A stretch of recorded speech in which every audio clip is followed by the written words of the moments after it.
با سلام و درود دوستان و همراهان گرامی، امیدوارم که جور و صحتمند و سلامت باشین.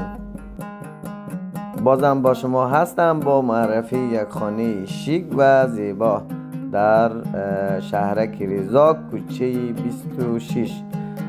این خانه به مساحت 166 متر مربع می باشد که گام به گام به شما با معرفی می گیرم.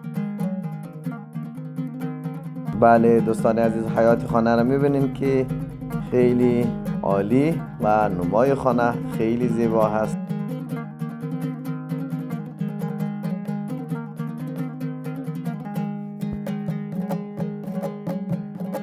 در این قسمت حیات یک دستشویی کار شده که واقعا یک رویشوری بسیار عالی هم در داخل دستشویی کار کردن.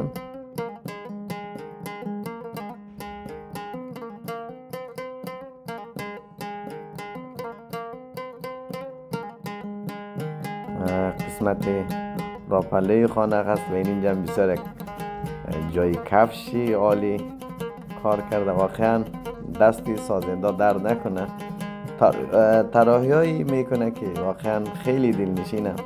خب میریم میمانخانه را میبینیم.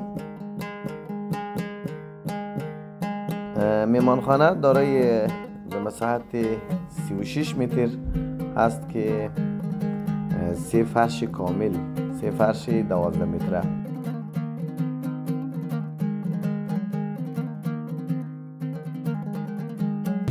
بریم سالن خانه رو ببینیم. خب رسیدیم به سالن خانه. این هم آشپزخانه شان. بغل آشپزخانه در قسمت سالو یک حمام کلانکار شده.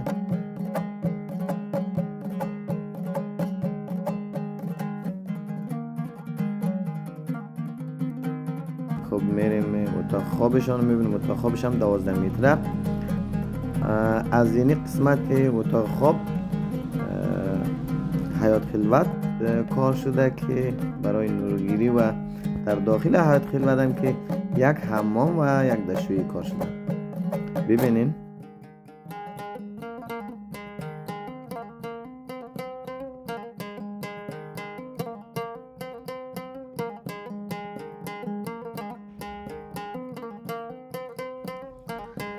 در اتاق خوابشان برای کمیدواری جایشی در نظر گرفته شده.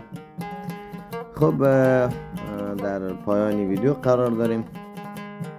همه شما را به خدای پاک میسپارم. انشاءالله که همیشه موفق و سلامت باشین.